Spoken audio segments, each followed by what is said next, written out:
OCHS softball is coming off consecutive winning seasons, consecutive playoff seasons, and last year they were region champions. This year it's a new team in a new region. Social Circle, Prince Avenue, they both look strong, but so do the Patriots. Who will be left standing when the dust settles? Today we take a look inside OCHS softball.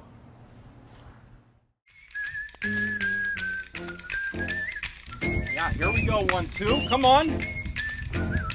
How's that? Is that good?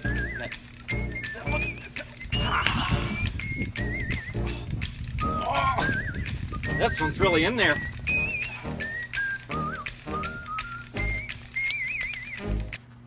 I'm here with star softball player Kendall Edson.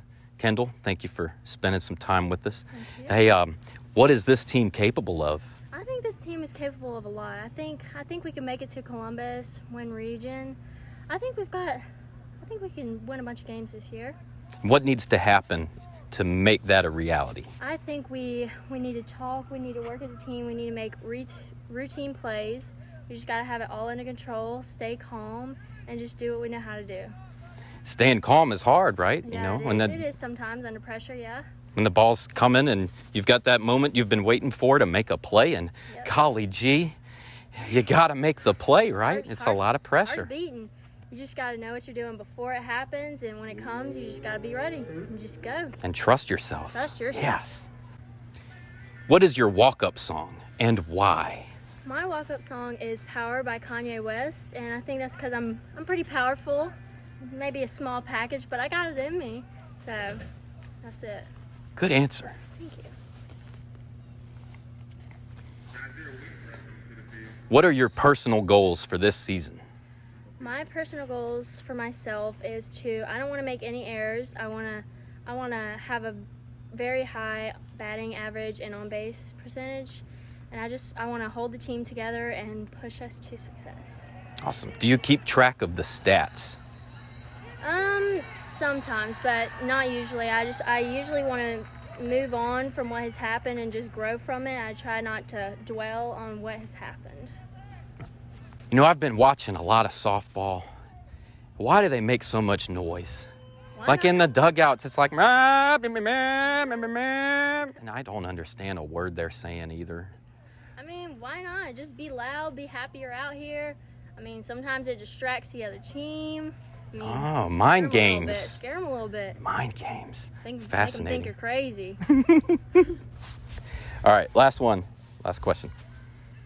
What's the best sunflower seed flavor? I really like sunflower seeds. I'm gonna say ranch. I like the ranch ones. Those are pretty solid. Kendall Edson, thank you for taking time to talk to old Dad, and good luck this season. Thank you. Hope to see you out here watching us win. We're here with head softball coach Brianna Dickens, and catching up with Coach Dickens to see how everything's going. So, Coach, how are you? Good, how are you? Thank you for having us. Can you give us your quick resume and bio? Okay, this is my 6th year teaching and coaching. I spent my first 2 years coaching softball and basketball at West Hall, and then 4 years ago I came here and started as the head softball coach and assistant basketball coach, and then 1 year later I also took over as the head girls coach. In the last 2 years in softball, we've been back-to-back region championships, going into the playoffs, and this year girls basketball made the playoffs for the first time since 2004. So you're owning it in different sports out here. Can we walk and talk? Sure. Let's do that. It's such a lovely day. It is nice and humid. Are you related to Charles Dickens? I am not related to Charles Dickens, but my grandfather's name is actually Charles Dickens, so I do get that a lot. So you are related to Charles Dickens? I guess I am technically related to a Charles, yes. I love Great Expectations. Oh, yeah. Coach Dickens, why do you do what you do? Why coach softball? I think I just grown up playing both of those sports. I've played all of those sports through rec league, high school, middle school, all that stuff. I played college softball. My dad was also a high school softball and basketball coach, so I've just kind of grown up around that atmosphere, and it's a big part of my childhood and growing up, and I enjoyed it a lot. And I've always just wanted to give the opportunity to provide that for kids and give them the want and drive to be successful at something and enjoy the sports as much as I did. So you lived it. It's really a part of you. Yeah. That's one thing. As I graduated high school, I was kind of like, which one do I want to play in college, or how can I continue even after college doing those things. I knew teaching physical education was one. I mean, you're constantly around sports, but also coaching. People always ask if I want to coach one or the other. I still enjoy doing both, even though it's time consuming, just because I do enjoy both sports, and it's kind of all I've known. Yeah, you are always here. Yeah. And then, did you always want to be a coach? Yes, I think even as a kid, I would have said I want to grow up to. I don't know if I would say I want to be a coach, but I would want to do something in sports, whether that be an athletic trainer, sports and something along those lines of being involved in athletics. All right, fill in the blank. This season will be a success if we do the little things right and grow into the team that we are capable of being.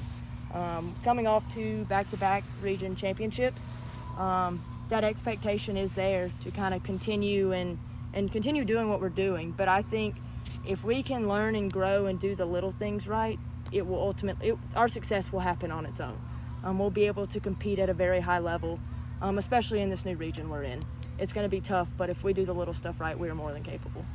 Coach Dickens, you've built a program here.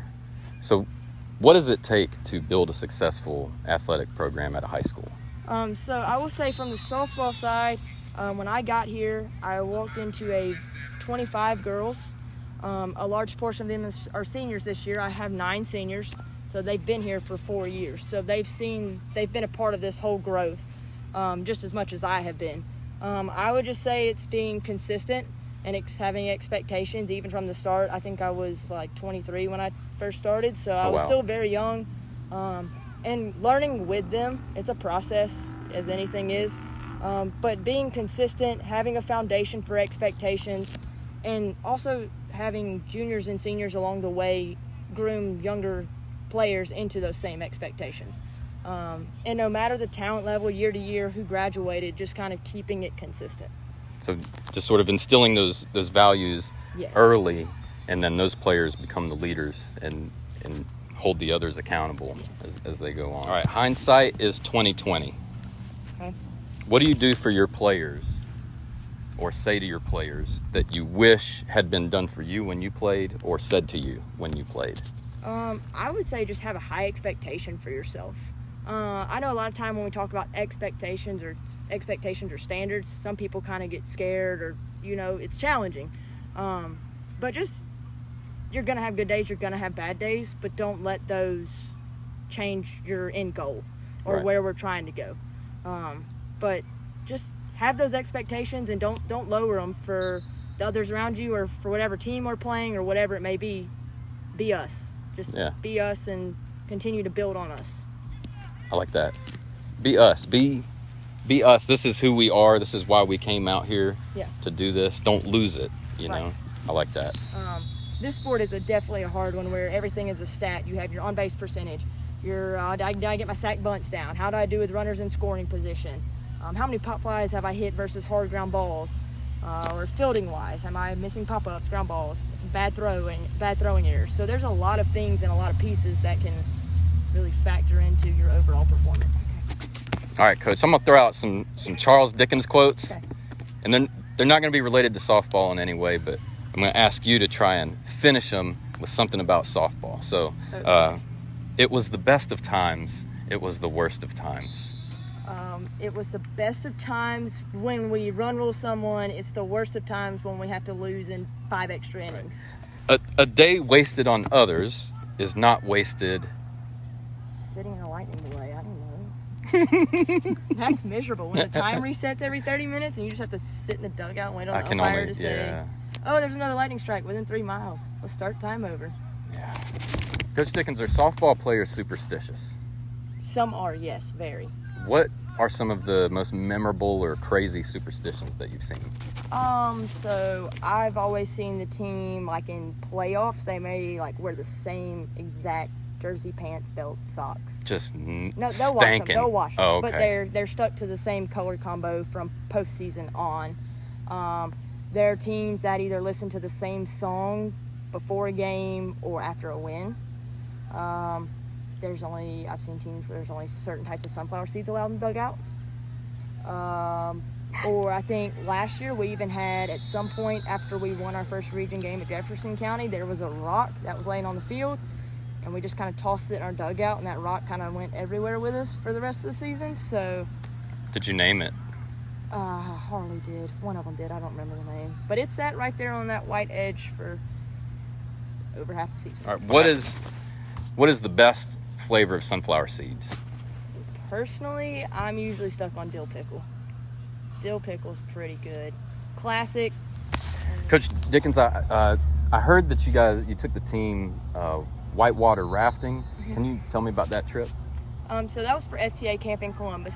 We are housed at Columbus State, but we play our games at South Commons Complex, which is where the '96 Olympics were actually held for softball. Okay. But that is also where the Elite Eight and State Championship are held every year for GHSA softball. So part of the reason for going to that camp is to get to the point of start the year here, end the year here. We get to break in our first 6 or 8 games to end the year here, hopefully competing for a state championship and giving ourselves a chance in a double elimination tournament where really, people always say once you make it to Columbus, really anything can happen. So That makes sense to me because I heard the trip. I thought it was just like a team bonding trip that y'all went on. That's one reason why I really like this camp is because when you go, the second day you're there, the whole afternoon you play your 2 or 3 games in the morning, and then in the afternoon we all take turns. You either go whitewater rafting or zip lining. So it's kind of like a team building thing also on top of you get to get in some softball. All right, so which one would you rather do, rafting or zip lining? Oh, zip lining 100%. Okay, yeah. 100%. There's less chance of drowning. Yeah. Have you seen this? These people doing this paddle boarding? Yes. I don't get it. Me either. I see them out in the ocean. They'll be like a mile out, just like a little stick up Wait, there get floating. Shark bit. I know. You got to look like a seal or something, just up Floating there. around. Just yeah. Feet dangling off the side. Yeah.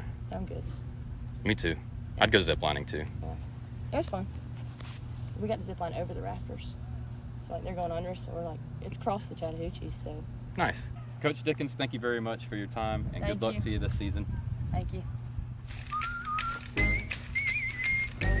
Is that balsam wood? Nice. I don't even know what balsam wood. It's like higher quality, you know.